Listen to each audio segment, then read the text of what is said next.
5절로 8절 말씀을 우리 함께 봉독하며 봤습니다.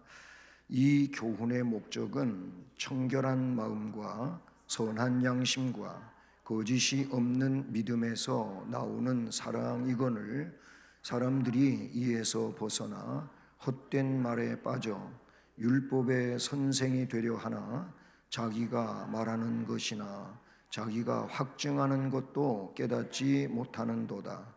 그러나 율법은 사람이 그것을 적법하게만 쓰면 선한 것임을 우리는 아노라. 아멘. 네, 할렐루야. 네, 오늘은 또 수요 일인데 비가 좀 내렸습니다.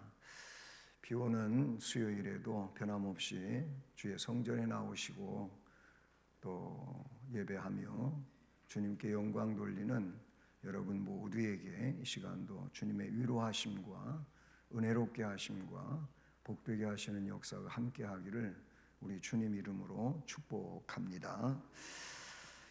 이미 앞에서 말씀드렸던 것처럼 바울 사도는 이 에베소에 남겨두었습니다. 에베소에 남겨두고 이제 마게도냐로 이렇게 이동을 하지요. 에베소는 이제 소아시아의 제일 서쪽 끝자락이고 마게도냐는 바로 이 에게해를 건너가지고 유럽의 시작이 되는 곳이 바로 마게도냐 지역입니다. 마게도냐 지역은 뭐 우리가 아는 대로 빌립보, 데살로니가 바로 여기가 전부 마게도냐 지역에 속하지요. 어쨌든 에베소에 이 디모데를 남겨두면서 에베소 교회를 하나님의 은혜 안에서 든든하게 잘 세워갈 것을 그렇게 목회적 교훈으로 디모데서를 기록하게 되었던 것입니다.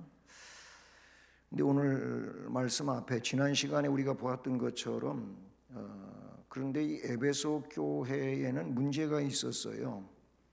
다 신앙생활을 대부분 잘 하려고 하는데 그런데 다른 교훈을 가르치는 자들이 그 속에 있었다라는 겁니다. 지난번에 말씀드렸잖아요. 다른 교훈, 다른 예수, 다른 복음, 혹은 다른 영. 이게 이 디모데서에만 나와 있는 게 아니고 로마서에도 나오고 이 바울 서신들의 그런 내용들이 쭉 나와요. 갈라디아서에서는 다른 복음을 전하는 자는 저주를 받는다. 이런 말까지 바울이 하잖아요. 근데 이 디모데가 있는 에베소 교회는 다른 교훈을 가르치는 자가 있었다는 거예요. 그리고 이 성령의 역사와 그 성령께서 말씀하시고 은혜롭게 역사하시는 이런 역사보다는 자꾸 그 신화에 얽매이고 족보 논쟁을 따지고 이런 것들에 몰두했다는 겁니다. 그런데 중요한 것은 4절 중반에 보면 이런 것은 믿음 안에 있는 하나님의 경륜을 이루는 게 아니라는 거예요. 신앙생활의 그 근간이 뭡니까? 하나님의 경륜, 즉 하나님의 뜻을 이루어 드리고 이루어 가는 것이 신앙생활이에요.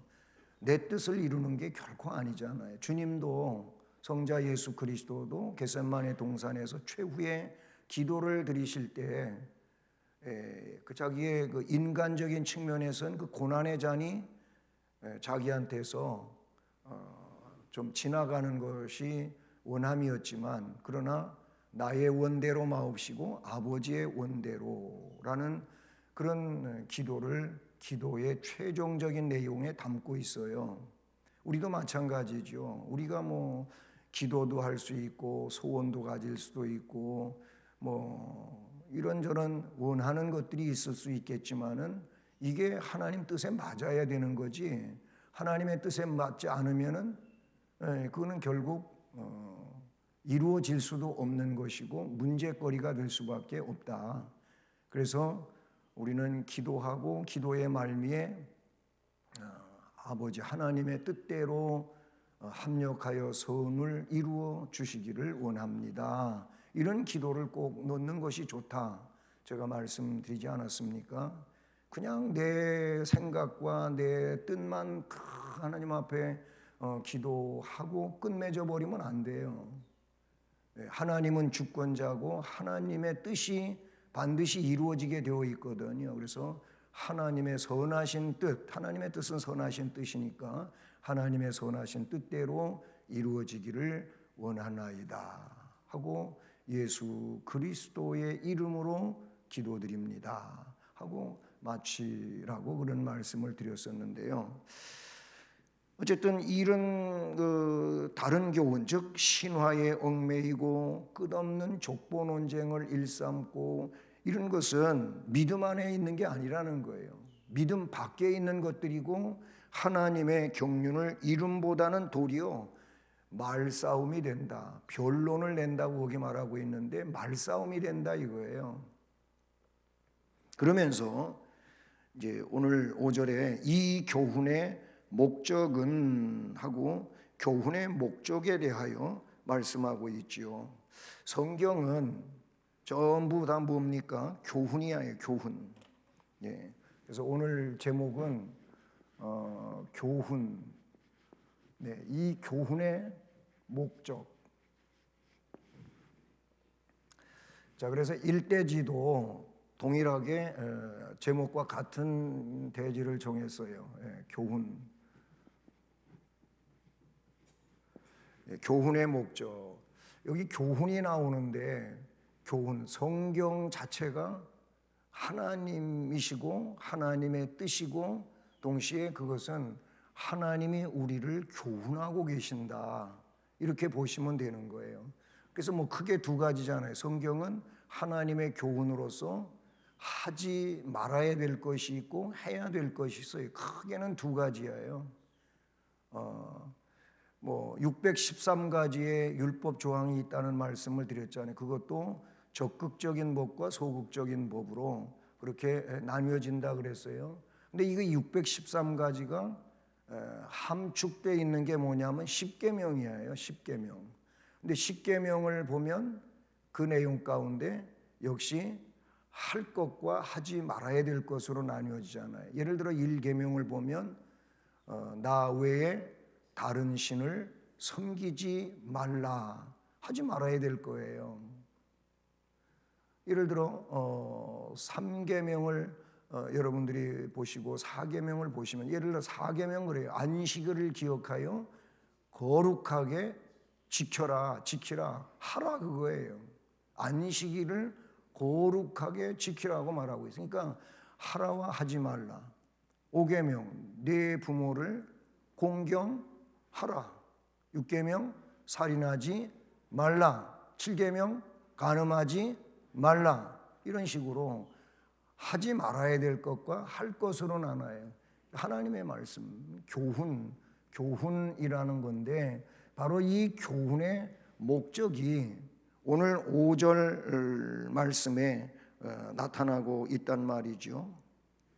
자, 성경이 하나님의 말씀이고 교훈이라고 그랬잖아요. 근데 이 성경은 디모데전서 후서 3장에 보면 성경에 대하여 이야기 나오는데 어떻게 나와요? 모든 성경은 하나님의 뭘로 됐다고요?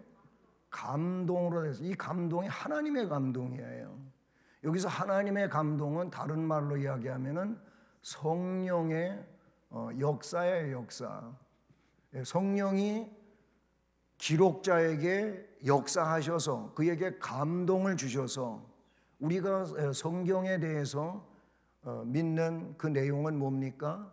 우리는 유기적 영감설을 믿어요. 뭐 축자 영감설, 기계적 영감설 그런 성경 영감설들이 있는데 우리는 기계적으로 성경이 기록되었다고 믿지도 않고, 예? 아니면 축자적으로 기록되었다고도 믿지 않고 유기적으로 기록됐다 그래요. 여기서 유기적이라고 하는 말은 뭐냐면 예를 들어 바울을 성경의 기록자로 하나님이 쓰셨어요. 성령의 감동으로 바울을 사용하셔서 그러면 바울이 가지고 있는 그의 학문적 그 바탕이라든지 인격적 바탕이라든지 아니면 시대적 상황이라든지 그런 것들을 다 하나님께서 동원시킨 거예요. 그러니까 바울 시대에 문화도 담겨져 있을 수 있고 사상도 담겨져 있을 수 있고 그래요. 그래서 요한복음도 그렇고 바울 서신도 보면은 여러 부분들에서 뭐가 나오냐면 그 시대의 철학 사상들이 나와요. 철학 사상들이 나오고 동시에 이단 사상들이 나오는데 그게 뭐냐면은 영지주의라고 하는 이 내용인 거예요. 그노시스즘, 지식주의가 나온다는 말. 어쨌든 하나님이 바울을 사용하시되 감동시켜서요. 성령으로 그를 주장하신 거예요. 그래서 모든 성경은 하나님의 감동으로 된 것으로 뭐 의로 교육하게 유익하고 뭐 이렇게 쭉 나가고 있어요. 결국 그렇다면 우리가 그런 말씀들에 근거하고 베드로서에도 하나님의 말씀은 사람이 그냥 아무 자기 생각대로 기록한 것이 아니고 하나님께 받아서 말한 것이니라. 사도 베드로도 그렇게 베드로서에서 말하고 있잖아요.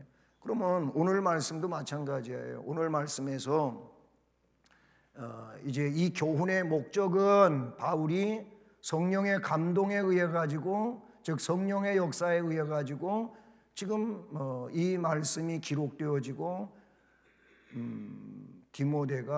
디모데에게 바울이 편지로 보낸 거란 말이죠.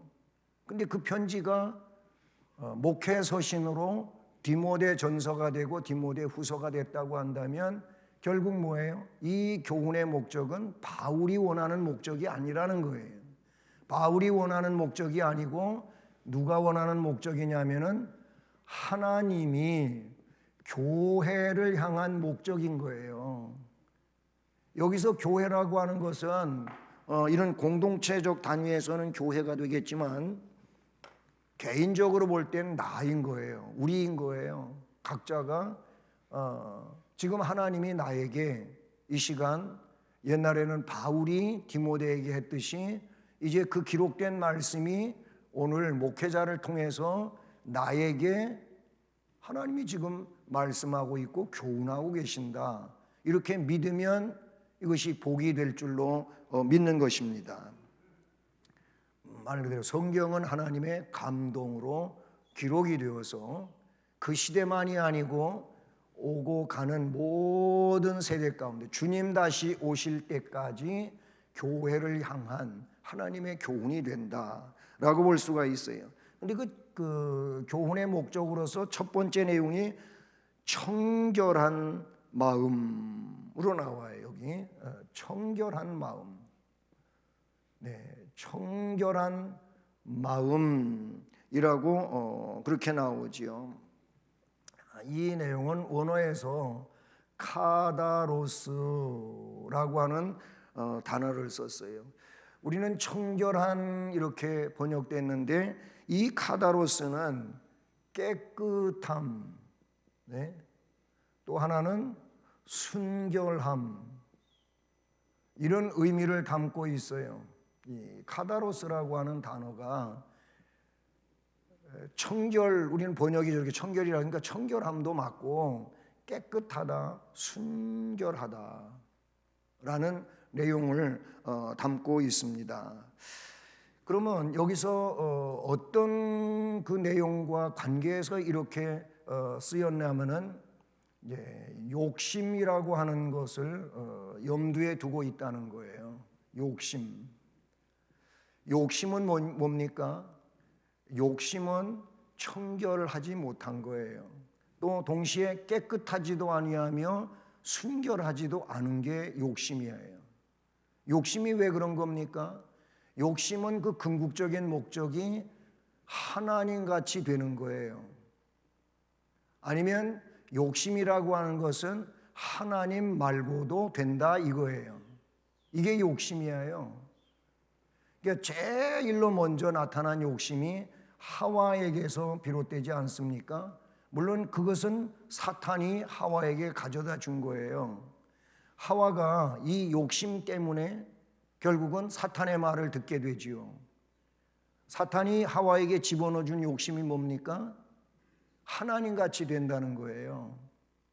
실제로 그 사탄은 하와 이전에 영적인 세계에서 자기가 하나님같이 되려고 하나님과 싸우려고 덤벼들었던 존재예요. 이 타락한 천사 누시프는 그런 존재예요. 그래서 하나님을 어떻게 넘어섭니까? 천사도 피조물이고 하나님이 지었잖아요. 근데 어떻게 하나님을 넘어서냐고요? 인간은 절대로 하나님을 넘어설 수가 없어요. 예, 정말 하나님과는 비교도 안 되는 아주 미미한 존재가 인간이에요. 그런데 인간에게 이성이라고 하는 걸 주셨는데 이게 너무나도 귀한 건데 이 이성을 사탄이 자꾸만 이상하게 컨트롤 시키는 거예요. 그걸 자꾸 이상한 작용을 하게 만드는 거예요. 하와를 그랬듯이 말입니다. 하와에게 욕심이 있었다 그거예요. 하와만 그렇습니까? 사도행전 5장에 보면 아나니아와 삽비라라고 하는 인물이 나와요. 예, 삽비라. 이 부부잖아요. 아나니아와 삽비라. 이들에게도 애초에는 뭐가요? 애초에는 아주 나름대로 이 순진한 마음으로 하나님 앞에 나도 헌신해야 되겠다. 빌립이 그렇게 하는 걸 보면서 빌립이 그렇게 하니까 사람들이 굉장히 칭찬하고 아주 존경하고 막 그러니까 우리도 저 빌립같이 빌립이 자기 뭐 재산 팔아가지고 교회에 바치고 그래서 귀한 일들을 하고 그러니까 사람들이 그 빌립을 존중하고 막 따르니까 그런 마음이 있었어요. 벌써 그 마음 자체가 어떻게 보면 욕심이지요. 나도 좀 저렇게 되고 싶다. 이게 겸손함으로써 그렇게 되었으면 아무 문제가 없는데 결국은 뭐예요? 땅을 팔고 나니까 그 밭을 팔고 나니까 욕심이 작용하기 시작한 거예요. 얼마는 바치고 얼마는 그냥 남겨둔 거죠. 성경에 숨겨뒀다고 그랬는데 남겨둔 거예요. 우리의 입장으로 볼 때 하나도 안 한 사람보다 땅 팔아가지고 절반이라도 바쳤으면은 엄청 잘한 거지, 훨씬 잘한 거죠. 근데 성경은 그런 거를 남보다 네가 이만큼 했으니까 잘했다 이렇게 보지 않으신 거예요. 왜 그렇습니까? 그의 이 깨끗함과 순결함, 저 청결이 어떻게 돼버려서 더러워져 버린 거예요. 뭐 때문에? 욕심 때문에 그렇게 된 거예요. 그래서 하나님을 속인 죄가 된 거예요. 이 깨끗함과 순결함과 청결은 애초에는 하나님께 숨길 수 없는 그런 것이었어요. 근데 욕심 때문에 결국 그것이 변질돼 가지고 어떻게 돼요? 숨기는 거예요. 욕심이 그런 작용을 불러왔다라고 볼 수가 있어요. 우리가 잘 아는 대로 야고보서 1장 15절, 너무 잘 아는 말씀이잖아요. 욕심이 잉태되면 죄가 태어나게 돼 있어요. 욕심이 잉태한 즉 죄를 낳고, 욕심이 있으면 죄가 태어나요. 근데 이상하게도 죄가 태어나면은 자라나게 돼 있잖아요. 욕심이 잉태되면 죄를 낳고, 죄가 장성해 가면 결국은 사망을 낳는, 결국 욕심에서 비롯된 것이 이게 어느 순간에 제거되지 않으면, 그게 없어지지 아니하면 그거는 반드시 커가게 되어 있고 그 다음에 그를 완전히 무너뜨리고 마는, 사망에 이르게 하는 이런 일이 된다고 야고보 사도는 말씀해 주고 있는 걸 봐요.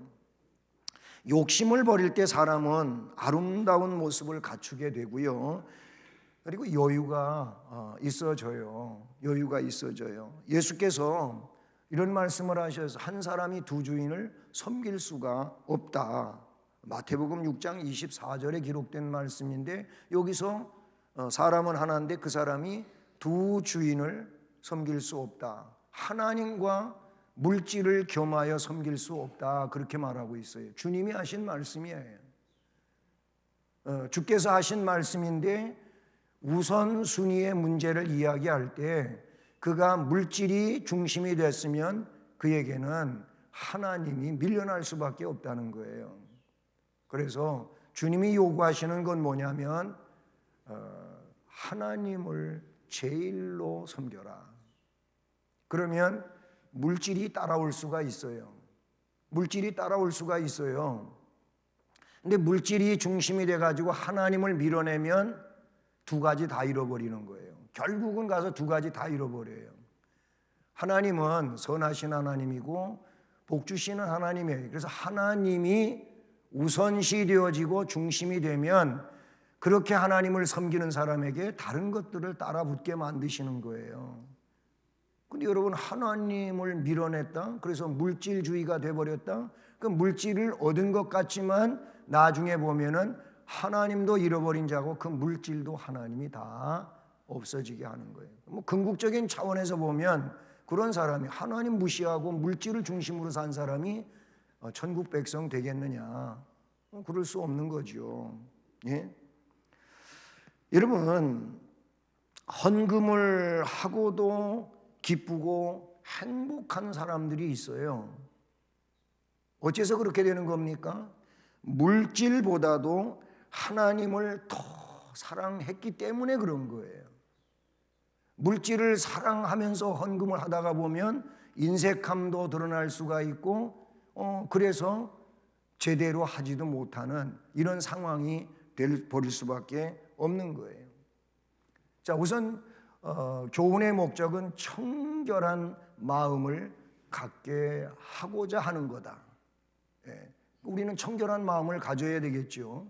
그 다음에 두 번째로 교훈의 목적을 뭐라 그랬습니까? 선한 양심. 성경에 보니까 선한 양심 말고 어떤 양심이 또 나오냐면은 화인 맞은 양심이 나와요. 화인 맞은 양심. 이 화인을 맞았다고 하는 것은 쓸모없게 된 양심이에요. 양심이 양심으로서의 작용을 못하는 거예요. 그 기능이, 양심적 기능이 마비된 게 화인 맞았다, 불타버렸다, 그 말이에요. 예. 그것이 아닌 선한 양심을 가져라, 이렇게 말하고 있는데, 이 선한이라고 하는 것은 아가도스라는 단어를 썼어요. 그리고 양심이라는 게 슈네이 데시스라는 거예요. 슈네이 데시스. 이건 뭡니까? 말 그대로 이 아가도스는 선하다는 거예요. 아가도스는 선한 거예요. 그 다음에 이 슈네이 데시스는 양심을 말하는데 또 다른 의미는 의식이라고도 알고 있어요. 결국 뭐예요? 선한 의식이 되어야 된다는 거예요.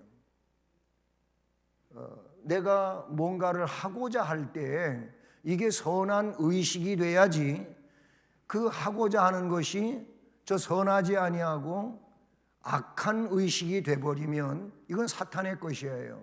하나님은 항상 선하신 분이시고 은혜로우신 분이시고 긍휼이 풍성하신 분이시고 노하기를 더디하시는 분이시고 그렇게 참아주시는 분이에요.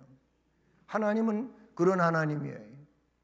그러므로 우리에게 뭘 요구하시냐면은 선한 양심 혹은 선한 의식 혹은 선한 삶의 내용을 원하고 계신다, 이렇게 볼 수가 있어요.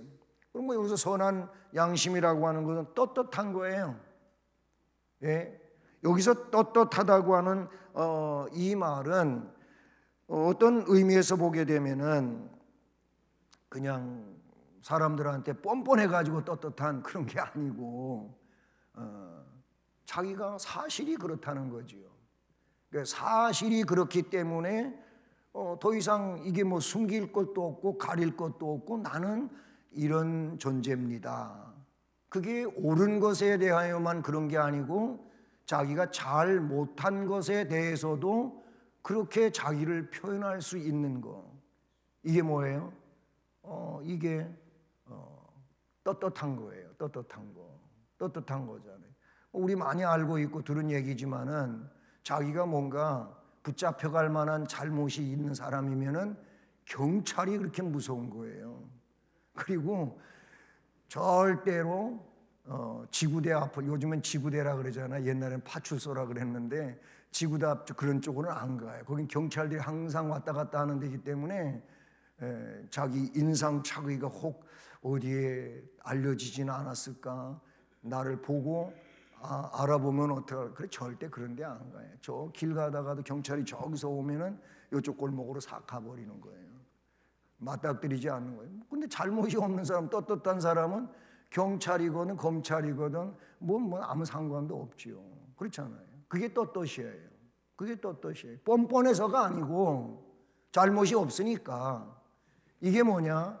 선한 양심이고 바로 슈네이데시스, 의식, 삶이라 그 말이에요. 그러니까 교훈의 목적은 청결한 마음 가지고 살아라 이것이고, 두 번째는 선한 양심으로 살아라. 하나님 기뻐하시는 그런 내용들이라는 거예요.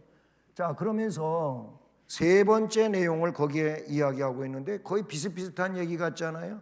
거짓이 없는 믿음, 이렇게 말했어요. 거짓이 없는 믿음. 네. 거짓이 없는 믿음. 이 거짓이 없다. 이 말은 아니포 크리토스 그랬어요. 네. 아니포 크리토스.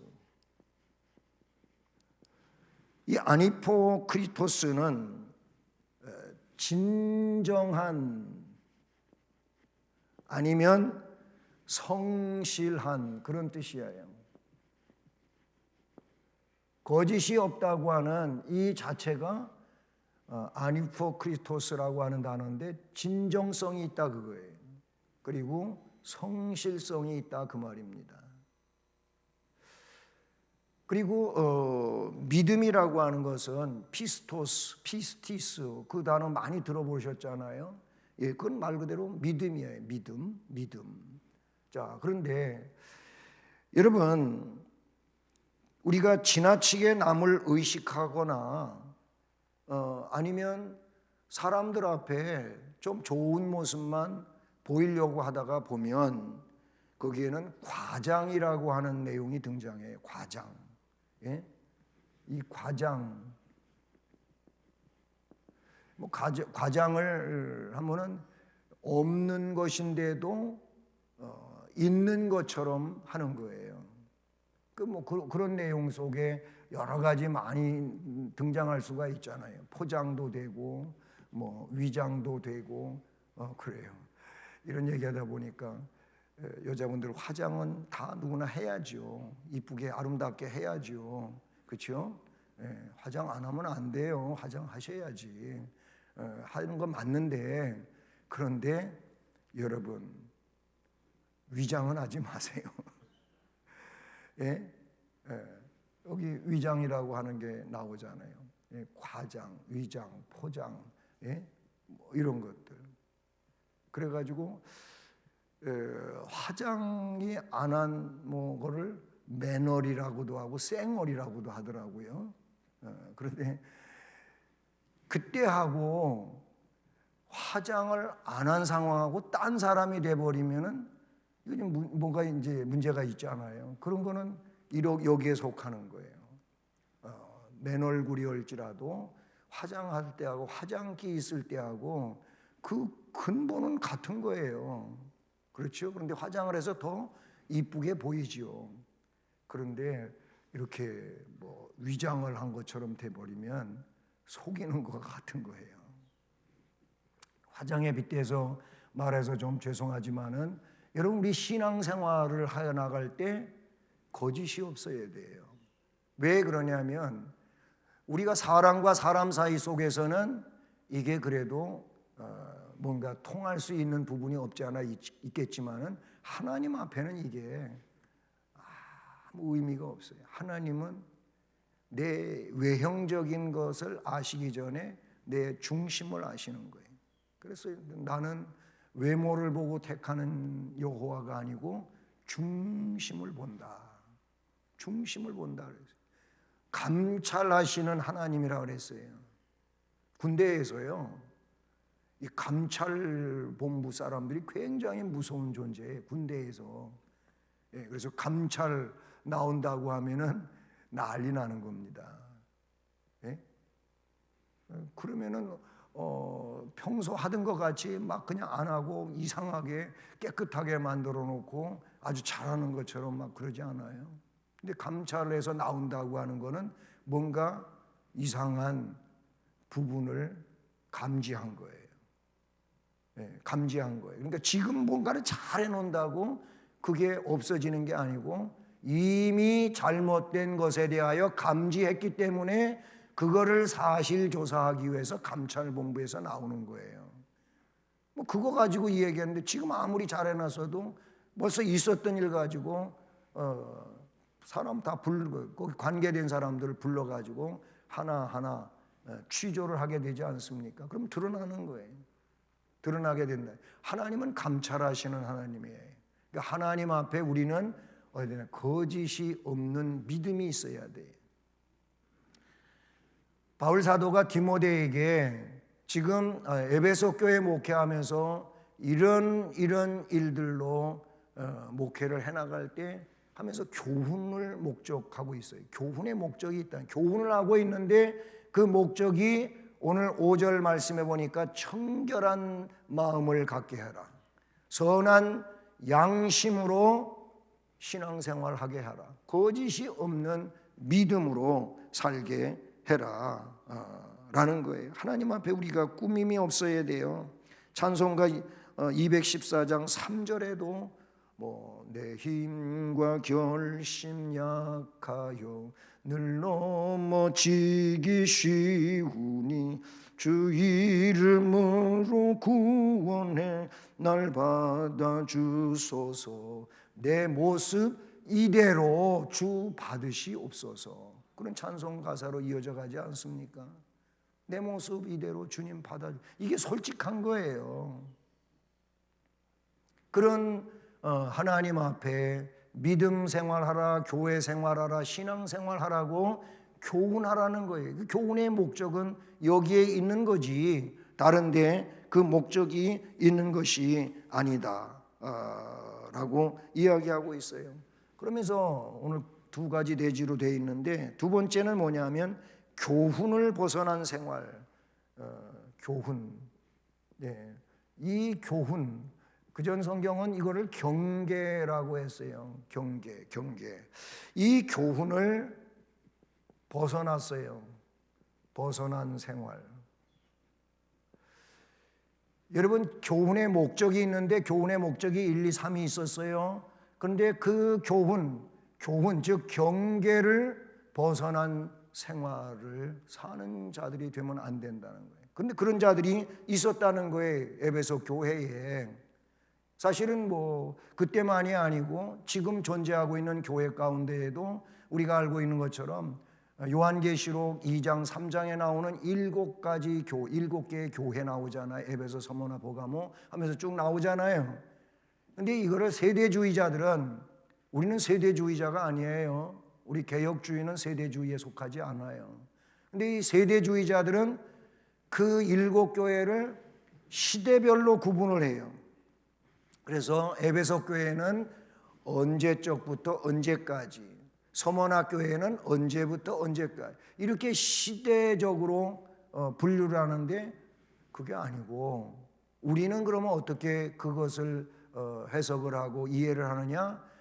그 7교회는 바울 시대에도 그렇고 요한 시대에도 그렇고 중세 시대에도 그렇고 오늘 이 시대에도 존재하는 7가지 유형의 교회다 그 말이에요. 그러니까 오늘 이 시대에도 에베소 교회 같은 교회가 있어요. 에베소 교회와 같은 신앙인이 있다 그 말이에요. 서머나 교회 같은 신앙인이 있어요. 개인적으로 볼 때 여러분 7교회 가운데 제일로 아름다운 교회가 어느 교회죠?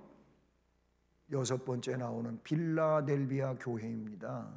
거기는, 그 교회는 칭찬만 받았어요. 그 교회에게 주어진 거는 대단한 능력이 주어진 게 아니고 적은 능력이 주어졌다 그랬어요. 근데 이 적은 능력을 가지고 큰 일을 했다 그랬어요.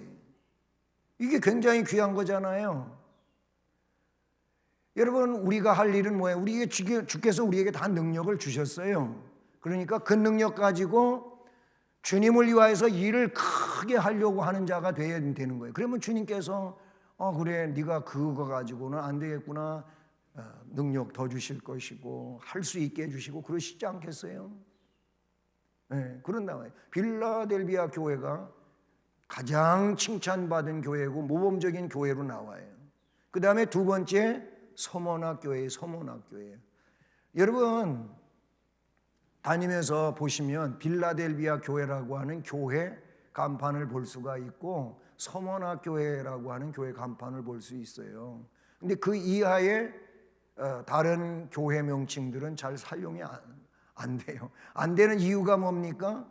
맨 책망받고 그랬거든요. 책망과 칭찬을 겸하여 받은 교회들도 있지만은 빌라델비아와 서머나 교회만 칭찬받은 그런 내용이라고 나올 수 있어요. 자, 얘기가 조금 다른 방면으로 갔는데 어쨌든 이 교회가 지금도 종류별로 존재한다. 그렇다면 우리 교회는 어떤 교회가 되어야 되고 어떤 신앙이 되어야 되느냐, 그 말씀을 보면서 깨닫고 그렇게 되기를 전심을 다해야 되겠죠. 이게 성경의 교훈이에요. 그러니까 여기서도 교훈의 목적이 청결한 마음과 선한 양심과 거짓이 없는 믿음을 가지라고 그렇게 말씀하고 있지 않습니까? 그런데 그 다음부터 쭉 말씀을 보시면 다르게 이야기하고 있어요. 앞에 우리가 4절 말씀에 보면 믿음 안에 있는 하나님의 경륜을 이루는 자가 되어야잖아요. 근데 그 하나님의 경륜을 이루지 못하는 일에 괜히 헛된 열심 가지고 살면 이게 신앙생활을 헛되게 살아가는 거잖아요. 우리는 하나님의 뜻을 이루어 가야 된다고 이미 앞부분에서 말씀을 드렸어요. 하나님의 뜻을 이루어 가야 돼요. 그러면 이 하나님의 뜻을 이루어 가려면 교훈을 받은 대로 잘 살아야 되는 거잖아요. 이 교훈, 즉 경계를 벗어나서 살아가다 보면은 이 사람이 어떻게 돼요? 교훈의 목적도 무시해버린 상황이 될 것이고 하나님의 뜻을, 하나님의 경륜을 이루지 못하고 오히려 인간적으로 말씨름이나 하고 말싸움이나 하고 헛된 주장이나 논리나 펼치고 그러면서 살다가 불행하게 인생을 마감하게 되는 이런 일이 생길 수 있다라는 거예요. 그래서 6절 말씀을 보시면 뭐라고 이야기하고 있어요? 사람들이 이에서 벗어나 헛된 말에 빠진 자들이 있다고 이야기하고 있어요. 다시 말하면 경계의 목적대로 살지를 않고 그 목적을 벗어나서 쓸데없는 토론을 일삼으며 산다는 것이죠. 이것은 쓸데없는 것에 몰두하는 삶인 거예요. 여러분, 우리가 신앙생활하면서 올바른 것에 몰두해야 되고 집착을 해야 되고 그것에 대한 우리의 마음이 고정이 돼야 되고 다른 말로 이야기하면 거기에 전심이 쏟아져야 되는 거예요. 그렇지 않은 것에 우리가 정력을 낭비하고 그러다 보면 박수 치는 것은 사탄밖에 없어요. 왜냐하면 그거 자기가 원하는 대로 좀 잘하고 있거든. 막 스스로 함정을 파고 들어가 있고 올무를 만들어 놓고 걸려 넘어지고 있고 무너져 가고 있다면 사탄이 보니까 그러니까 잘한다고 박수 치는 거지. 대신 성령께서는 탄식하시는 거예요. 또는 성령께서 근심하시는 거예요. 우리는 성령이 근심하시거나 성령이 탄식하는 일을 할 것이 아니에요.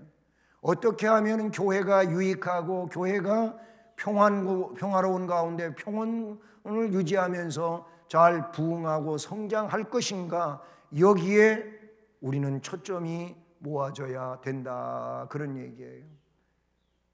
여러분, 요새 핸드폰 화질도 높아졌고 카메라도 굉장히 성능이 좋아져서 핸드폰, 그래서 찍을 때 잘 찍기만 하면은 아주 이쁜 사진들을 찍을 수가 있어요.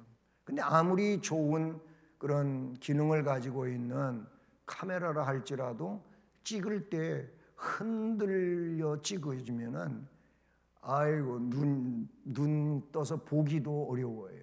그런 사진, 이상하게 찍혀진 사진 보려면은 괜히 눈이 막 아프잖아요. 그렇지 않아요? 무슨 얘기냐면 잘 찍어 놓으면 초점이 잘 지가 자동으로 다 맞추면서 찍어 주니까. 근데 요 찍을 때 어떤 분은 뭐 이렇게 터치해서 찍잖아요. 이전에 지금 스마트폰을 탁 터치해서 찍잖아요. 근데 이 터치할 때 뭐 이렇게 살짝만 해도 되는 것 같다고 왜 쿵 눌러? 쿵 누르니까 핸드폰이 흔들리지. 그러면은 사진이 이상하게 나와. 제 얘기는 다른 게 아니고 여러분, 우리는 초점이 잘 맞춰져야 돼요. 그거를 영어로 핀트가 잘 맞춰져야 된다 그 말이에요. 옛날 카메라는 다 수동으로 해가지고 렌즈 거리 조정하고 그 다음에 셔터가 오래 열리게 할 것인가 짧게 열리게 하신 거가 그거를 이 빛의 강도에 따라서 조정을 한단 말이죠. 이건 괜히 이상한 얘기 해가지고 그거를 조정할 줄 아는 사람은 사진을 잘 찍는 사람이에요. 그걸 조정할. 근데 자동 카메라는 그거 다 필요 없어. 딱 한 가지만 잘해야 되는데 찍을 때 꽉 누르지 않는다. 쿵 누르지 않는다. 살짝 터치만 해. 착 그러면 찍힌 거예요. 쿵 눌러가지고 흔들어 놓지 말라. 핀트를 잘 맞히자 그 말이에요. 신앙생활 하는데 핀트가 잘 맞아야 돼. 이게 잘 맞춰져야 그래야 올바른 신앙생활이 되지. 그렇지 않으면 잘못된 신앙생활로 시간을 허비하는 이런 얘기가 됩니다. 여러분 7절 8절을 보세요. 뭐라고 되어 있어요? 그들이 뭐예요? 이 교훈, 경계를 벗어난 생활을 살아가는 자들이에요. 이미 앞에 4절 말씀에서 말씀했던 그런 내용에 속한 자들이죠. 그들은 율법의 선생이 되고 싶어 하지만 자기들이 말하며 주장하는 것조차도 깨닫지 못하고 있다는 거예요. 자기들은 아주 대단하게 말하고 있고 그런데 자기들이 지금 주장하고 있고 아니면 말하는 것조차도 깨닫지 못하고 그냥 이상한 열심 속에 그렇게 스스로 매몰돼 가지고 살아간다는 거예요. 그래서 8절 우리가 아는 대로 사람이 율법을 올바르게 즉 적법하게 사용하면 그것이 선한 거예요. 우리는 율법 중심이 아닌 거 맞잖아요. 왜 율법으로 구원을 이루려고 하는 것은 아니다 그런 의미예요. 그러나 율법이 완전히 다 없어지거나 무시되거나 그건 아니에요. 율법으로 구원을 받으려고 하지 않고 예수 그리스도를 믿음으로 구원받는 것 이것이 복음이고 사실이지만 그렇게 그리스도의 은혜로 구원받은 사람들로서 이제 우리는 하나님의 영광을 위하여 어떻게 해요? 하나님의 말씀인 구약의 율법도 그렇고 복음의 내용도 그렇고 우리는 그것을 삶으로 이루어가기 위하여 힘써야 되는 거예요. 그게 신앙의 삶이에요. 그게 신앙의 삶이에요. 예? 오늘 새벽에 우리 김영기 목사님 그거를 생활신앙이라고 생활신앙, 신앙생활을 뒤집어 갖고 생활신앙이라고 이렇게 말하기도 했는데 똑같은 얘기예요. 우리가 삶이 뭐가 되냐면 신앙이 돼야 돼요. 예? 신앙으로 사는 생활이 돼야 된다. 하나님이 이걸 원하시는 거예요. 예? 이게 교훈의 목적이 된다라고 말씀하고 있다는 사실이죠. 자, 율법 얘기가 나왔으니까 그렇지 로마서 3장 20절 말씀에 율법의 역할이 거기에 잘 나와 있어요. 율법의 역할. 율법의 역할이 나오는데 그 역할이 뭡니까?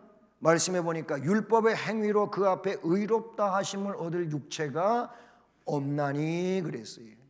율법의 행위, 율법 가지고는 내가 의인이 될 수가 없어요. 아니 이미 벌써 율법에 내가 부딪혔을 때 과거의 삶이 죄로 다 드러나게 되어 있거든요. 그러면 앞으로도 마찬가지. 율법을 가지고는 앞으로를 살아가는데도 나는 자꾸 죄가 늘어날 뿐이지 율법으로 뭔가 사죄가 되지는 않잖아요. 율법 자체가. 율법이 뭐예요? 아까도 얘기했지만은 부모를 공경하라 그랬는데 공경을 제대로 하냐 이거예요. 우리가 이 시대는 더욱 어렵잖아요. 이게 주님이 내 형제에 대하여 이 마음속으로 벌써 미움을 품고 있다면 그 자체가 살인이다 그랬는데 살인죄 진 거 아닙니까? 꼭 가서 해코지 해야만 살인이 아니잖아요. 그렇다면 우리는 율법을 가지고는 의를 얻을 수가 없어요. 이 로마서 3장 20절 말씀 그대로 그 앞에 의롭다 하심을 얻을 육체가 율법 가지고는 없어요. 하나님 앞에 의인이 될 수가 없어요. 그래서 뭐라고 바울은 이야기합니까? 율법으로는 죄를 깨달음이니라. 그래서 율법을 통해서 죄를 깨닫는 거예요. 그럼 깨달으면 어떻게 합니까? 자, 율법에 의하는 이 죄를 깨달음이에요. 죄를 깨닫게 해주는 거예요. 그럼 이 죄를 깨달았으면 이 죄 문제를 청산하기 위하여 구약으로 말하면 성막이 필요했던 거예요. 성막이 뭐예요? 성막이 제사 드리고 하나님 만나는 곳이에요. 하나님 만나기 위해서는 반드시 제물을 가지고 갔어야 돼요. 그 제물이 뭐예요?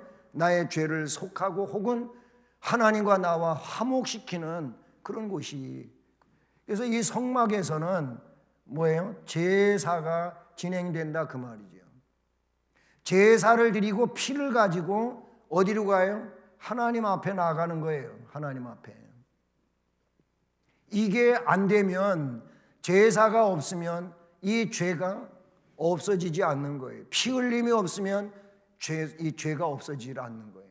그러면 이 성막의 제사가 뭡니까? 성막 자체가 예수 그리스도예요. 예, 예수 그리스도예요. 예수 그리스도가 성막이신 거예요. 제사에는 뭐가 있어야 돼요? 제사장과 제물이 있어야 되는 거예요. 예수 그리스도는 대제사장이시고 본인 자신이 제물이에요. 그 신적으로는 영원한 대제사장이시고 육적으로는 온전한 제물이신 거예요. 예수 그리스도가 그래서 제사를 우리를 위해서 드려주신 거예요. 그래서 우리는 이 예수 그리스도를 통하여 하나님 앞에 나아가게 된 거예요. 아멘.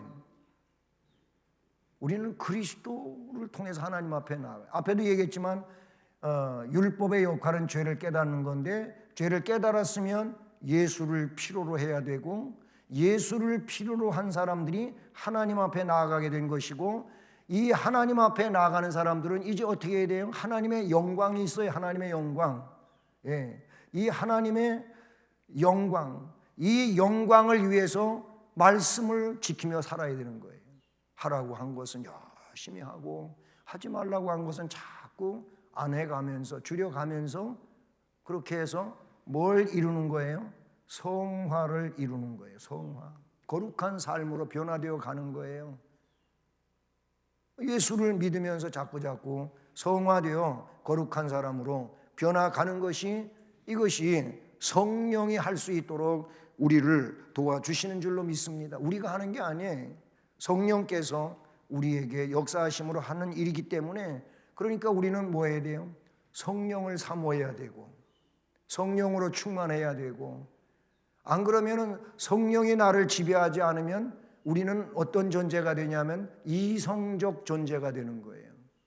왜냐하면 이성이 인간의 하나님이 주신 근본 선물이거든요. 그러니까 이성적으로 자꾸 성경을 분석하려고 하고 성경을 이해하려고 하려고 보니까 성령이 주도하신, 성령의 감동으로 된 성경이 이성으로 이해하고 거기에 멈춰 있으면 그게 은혜가 될 수가 없는 거예요. 하나님의 역사를 이루어낼 수가 없는 거예요.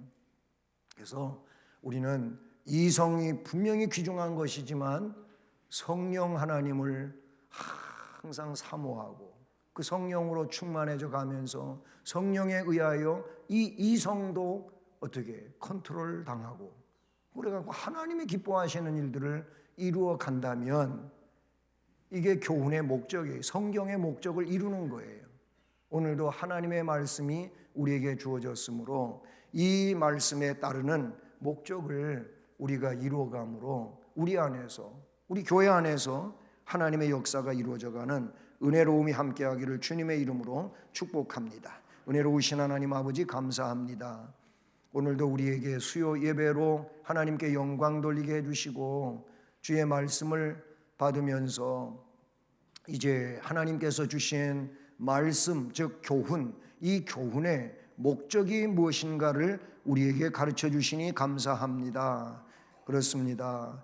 우리들은 목적대로 아름다운 신앙생활을 해나감으로 하나님께 영광 돌리게 해 주시옵고 우리의 이성의 사고에 갇혀서 성령의 역사하심을 저버리거나 우둔한 자로 살지 않는 지혜자들 되게 해 주시옵시고 하나님 앞에 항상 영광 돌리며 살아가는 복된 심령들 되게 하옵소서. 예수 그리스도의 이름으로 기도드립니다. 아멘. 예, 말씀 생각하시면서 찬송가 445장을